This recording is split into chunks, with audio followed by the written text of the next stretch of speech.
Avoir un peu de clarté sur soi-même, être en paix avec ses convictions, est à mon sens la meilleure option disponible par rapport à cette contagion délirante dont le monde se sent actuellement prisonnier. Il est clair que l'on a du mal à s'imaginer que nous sommes au XXIe siècle. Je ne sais pas vous, mais moi, quand j'avais 20 ans, je voyais l'an 2000 comme un futur intelligent et je voyais les années 2020 comme un futur lumineux. Personnellement, je me suis juste trompé. Nous vivons dans un chaos sans précédent. Mais si nous y pensons d'un peu plus près, il est possible de voir que les périodes de paix n'ont toujours été que des moments d'accalmie dans toute l'histoire de l'humanité. Et l'humanité a toujours été aux prises avec des complots contre elle-même. C'est ça qui est incroyable. Nous sommes notre propre nuisance. C'est dire que nous avons encore du chemin à faire pour éveiller nos consciences vers plus d'amour et vers plus de compassion. Mais pourquoi en est-il ainsi? Tout simplement car depuis la nuit du temps, ceux qui détiennent les privilèges, au détriment de ceux qui n'en ont pas, je parle bien sûr des plus riches et des plus pauvres, vivent dans une constante persécution de peur. Oui, les plus riches du monde ont une peur constante. Ils ont peur que ceux qui n'ont aucun privilège, de par le fait qu'ils soient beaucoup plus nombreux en nombre, pourraient un jour se réveiller et reprendre leur pouvoir. Alors pour maintenir l'ordre et la pression sur les plus démunis, ils organisent des complots, des guerres. Ils créent la confusion et transmettent la même peur qui les habite à ceux qui les exploitent. Je parle ici de milliers de personnes face à des milliards d'autres. Le plus grand complot qui a vu le jour l'année dernière n'est pas celui de la pandémie, non, mais celui du droit de penser et de s'exprimer librement. Toute pensée qui n'allait pas dans le sens des complotistes, ceux qui ont les plus grands privilèges, était et continue automatiquement à être étiquetée criminelle. Nous avons vu arriver une liste de mots très fashion en 2020, comme complotiste, conspirationniste, qui signifie tout simplement ceux qui pensent des complots. Et nous avons vu aussi des milliers de personnes être étiquetées de la sorte et jugées de manière directe, sans avoir la possibilité de s'exprimer. Seulement, quand des personnes jugent l'autre de complotiste ou de conspirationniste, elles ne disent pas si ces complots sont vrais ou s'ils sont faux. Car pour pouvoir le faire, il faudrait avoir une discussion philosophique sur la question, un dialogue ouvert qui ne soit pas collé à une pensée unique qui reviendrait à suivre un dogme ou une dérive sectaire, comme c'est le cas actuellement, mais qui permettrait en fait de se confronter à une pensée multiple. Oui, penser différemment aujourd'hui est devenu criminel. Nous sommes en plein 1984 de George Orwell. Pourtant, la pensée permet de poser des questions sur le réel. Si on nous dit qu'un virus va éradiquer l'espèce humaine, le philosophe, lui, prendra son droit d'interroger le réel et d'écouter les pensées opposées et contradictoires. Eh bien, depuis plus d'un an, nous n'avons plus le droit d'interroger le réel. Nous n'avons plus le droit de contredire la pensée dominante. Et pour ce faire, ceux qui décident les lois suppriment nos libertés, nos droits petit à petit, suppriment tout ce qui nous rend humains. Les soirées, les rencontres, la possibilité de se toucher, de se voir, et même pour certains, la possibilité d'exercer leur culte et leur tradition. C'est une déshumanisation lente et progressive. Mais il faut bien comprendre que lorsqu'on vous enlève ce qui fait de vous des humains, vous entrez alors dans une détresse sans précédent. C'est pourquoi je m'efforce, je crie de tout mon cœur, je le répète sans cesse afin que vos âmes l'entendent, qu'il est important de vous réaligner, de vous respiritualiser. Il est essentiel de prendre conscience que nous vivons dans un totalitarisme, car l'opinion du peuple et son consentement à l'élaboration des lois et des modes de vie, eh bien, ça n'intéresse personne. L'État aujourd'hui décide pour vous, décide pour vos enfants, décide pour vos soins, décide si vous pouvez aller voir quelqu'un et quand vous pouvez aller le voir. L'État décide aussi maintenant quand vous pouvez entrer et sortir de chez vous. L'État pense pour vous. Et je ne sais pas si vous vous êtes rendu compte, mais petit à petit, l'État s'introduit de plus en plus dans votre intimité. Alors comment est-ce possible?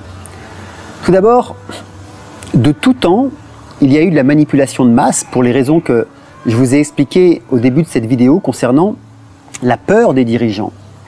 Ensuite, il n'y a aucun homme vertueux et éclairé au pouvoir, enfin presque. Cette prise de conscience doit nous amener toutes et tous à ne plus élire absolument plus de personnes non vertueuses. Et s'il n'y en a aucune, alors à ne plus voter du tout. Et pour finir, c'est qu'aujourd'hui, pour la première fois dans l'histoire de l'humanité, la manipulation de masse utilise des techniques de propagande très stratégiques. Et ceux qui mettent en place ces stratégies, ont une connaissance humaine, psychique, très élaborée. Celui qui contrôle vos pensées contrôle votre vie. Le plus grand complot de tous les temps, c'est celui-ci.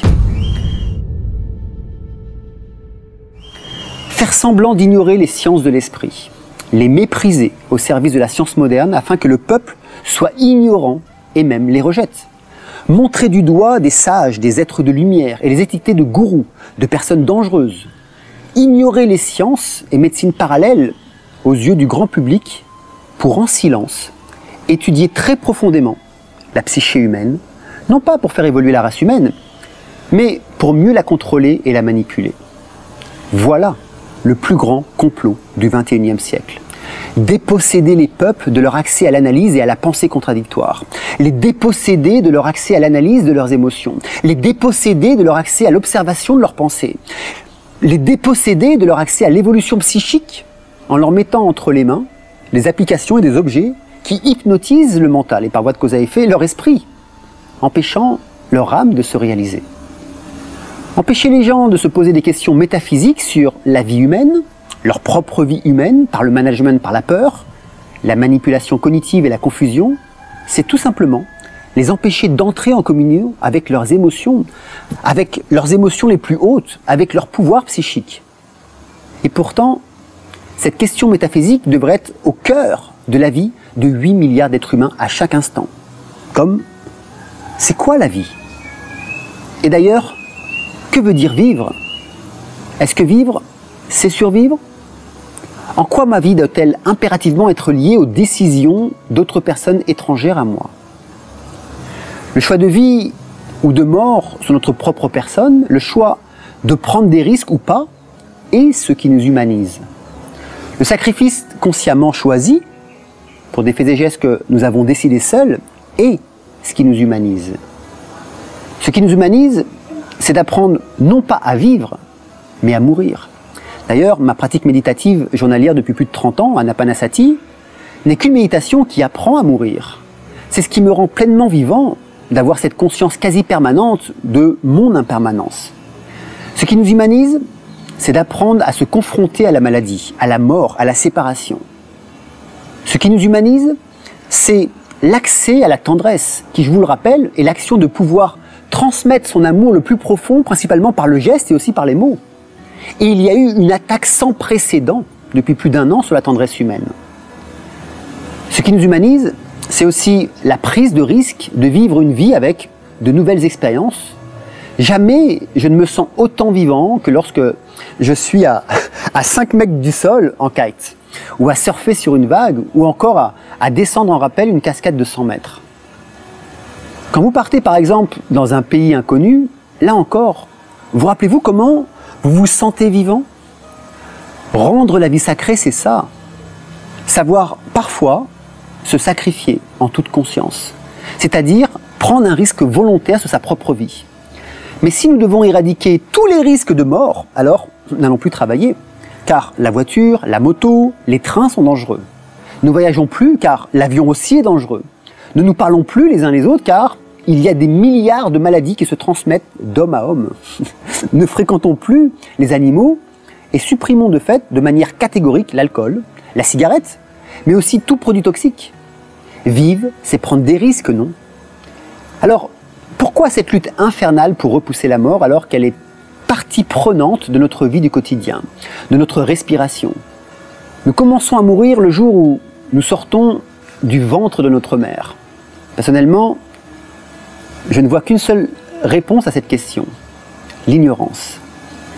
La vie est sacrée, car la mort est mystérieuse.